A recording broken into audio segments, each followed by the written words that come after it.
I recently did, well, actually, it was a couple of years ago. I did a little video called Prosperity Without Success. And it was a sort of teaser, really, because this notion that you can prosper without being successful is really interesting to me, because you can also have success without prosperity, and so there are lots of people in the world who, have been very, very successful, but are deeply unfulfilled. So I guess a question that arises from that is, would you rather be fulfilled and poor, or would you rather be unhappy and rich? Obviously we'd all rather be both rich and fulfilled in some way, I imagine. So I wanted today to talk to you a little bit about the Gene Keys and a magical sequence in the Gene Keys program called the Pearl sequence. And it's about resetting the metrics of what you kind of consider our success. So the Pearl sequence, your Pearl sequence, and you can go online to genekeys.com and you can download your free profile and you'll see your Pearl sequences in there. It's a triangle made up of different words, and it's intriguing when you first get it. You'll see words that relate to you. But essentially your Pearl sequence is how you are designed genetically, celestially, through your dharma, to make money, and how you're designed to flourish in life, and how much even money you're designed to make, and how you're designed to make it. It's not only about money, but it's kind of interesting to consider it through the matrix of money. And the Pearl is a matrix. It's a triangle. And in it, we input the Gene Keys data. And the Gene Keys gives you unique individualized metrics that we use to calculate your sequence. And today I want to talk to you about one of these four spheres. I want to talk to you about the one in the middle, which we call the Pearl. It's the name that gives its name to the sequence. And it's like a jewel at the core of our being.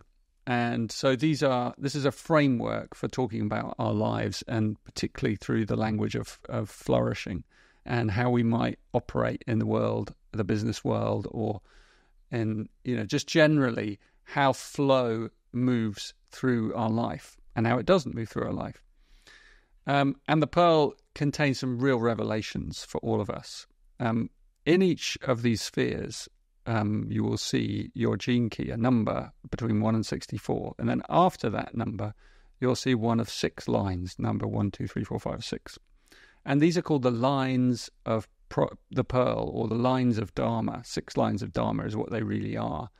And these are the metrics of success for each of us. So I want you to look at that. When you can look at your own, you can go, well, mine might have a 22 and then a decimal point, and then I'm going to have, let's say, a 1. So if you have a 1 there, you're a line 1.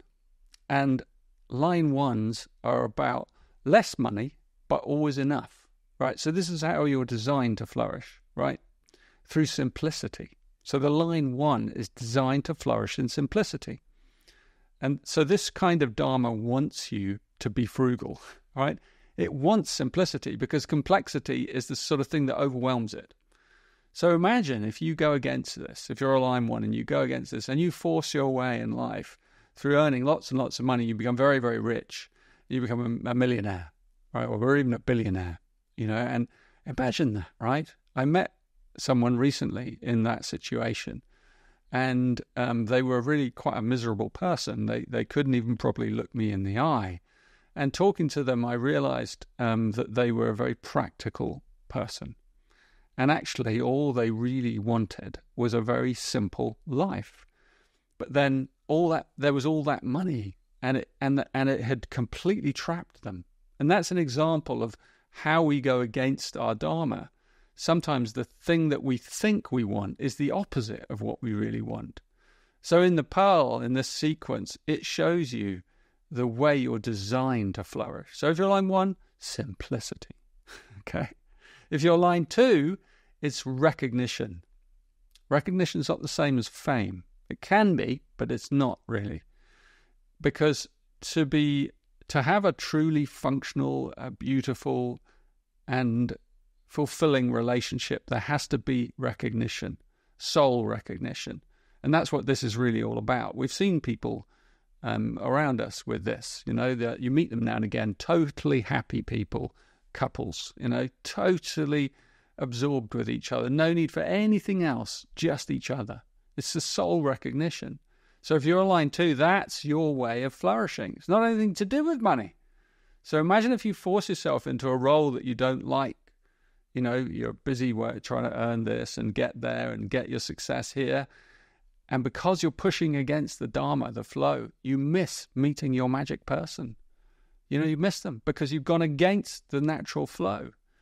And it might be your life partner, it might be your business partner. It's a special person that you just have this magical recognition. Now, I know many of us have that in our life, but if you're a second line, it's all you have, and it's all that matters to you. It's that soul looking at another soul and recognizing itself in your eyes. So if you're trying to fit into some mold out there, then you miss it. You miss the magic. You might even have it and not realize it. So that's line 2. Line 3 of the pearl, if you have a line 3, is about celebration. Celebration is about, so if you're a line 3, you're probably designed for quite a lot of money to flow into your life naturally, actually, because you're here to celebrate life. And that's hard to do, it's more fun to do if you have some funds, right? Because then you can share and spread them around and the joy. But if you spend your whole life working and never playing, then you've lost it again. You've lost the thing that you're here to do that's most important, because money at that level is designed to be shared through food, through business, through travel, through adventure. This is about spending money, not saving it. And it's funny how if you're one of these, you probably fall into the opposite. So a lot of line 3s end up saving and saving and saving, and then they get to the end of their life and they've never spent their money. They've never enjoyed it. They retire, they get to their retirement, and wherever they retire, if people still retire these days, and then it's like it's too late. If you're a line 4, it's charity. It's about helping others. But the irony is that the line 4s are the most hoarder of all, because there's this fear in them. So whatever your Dharma is, you probably go and do the opposite. You save up for a rainy day, and that means in a way that every day becomes a rainy day because you never notice the sun's out. So the line 4 is about giving and impacting. It's about how can I have the greatest impact and see other people's joy through that impact, through that compassion. I'm a line 4, for example. And, those have been the greatest moments of my life when I see the people I love light up because of something that I did. There's nothing greater than that for me. Nature is designed to spend and share. It saves a little bit, but essentially it creates flow. If you're a line 5, it's power. But this is the power to help others. This is not power over others. These people, often what happens with the line 5s, and we see them all over the world, is they become tyrants. They become like tyrannical business leaders or the people that just kind of hold whole swathes of people or the earth under their control in some way, because it's all about it's all about them. It's about the ego. But actually, or the other side of it, because each of these has another side, the other side of the line 5 is that you're utterly disempowered and you don't believe in yourself and you have very little self-esteem. And really this is about rebuilding the power of love and the power of generosity. So these are the leaders who are here to serve the world and solve the world's problems. So you can have leaders at all scales. It doesn't have to be that you're a global leader. You can be a street sweeper and be a leader. Leaders are people that rise up naturally in the sphere that they work in because it's simply something in their DNA. So the line 5 is about that beautiful integrity of leadership. And then line 6, we call that nature. And these are people who are designed to be a role model of a new way of dealing with money, a kind of higher ethic. And they may be super wealthy, or you may have nothing, but the priority is to serve nature, the world, the environment, the future generations, and the whole. And to remind people that money isn't really the thing, because money can serve greed or fear, or money can serve love. And so these people are here to show us another route. They show us a more transcendent route, a route where money really does serve love, or it's supposed to serve love. And if it does serve love, then it starts to create harmony everywhere. So these are the metrics of success, and it depends on which one you are, where you put your metric. So if you're a line 2, your metric of your success is your relationships. If you're a line 5, the metric of your success is how you can impact the world for good. And it's different for each person. If you're a line 3, it's the metrics of your success is how much joy you can spread in the world. So you see that none of them are really to do with money, but they all involve money. So come and find out what is your metric for success, reset your metric in your life, and you'll see a miracle happening all around you, because you'll find a level of fulfillment probably that has always eluded you. And come and find out about your pearl and the sequence and how you get to that metric, and figure out which lines you are, because this is just one example of several which you can learn about other areas in which you are designed to flourish. And we are shortly doing a big global online retreat. I'll be leading it, and I'd love to have you come along. I'll be doing it with my 2 great friends, Elijah Parker, Tamaya Lawson, and the 3 of us will be taking you for 4 months through this incredible process. And it hums along in the background of your life. It doesn't take up a great deal of your time. It's a contemplative process. You can find out all about it here. It's very affordable.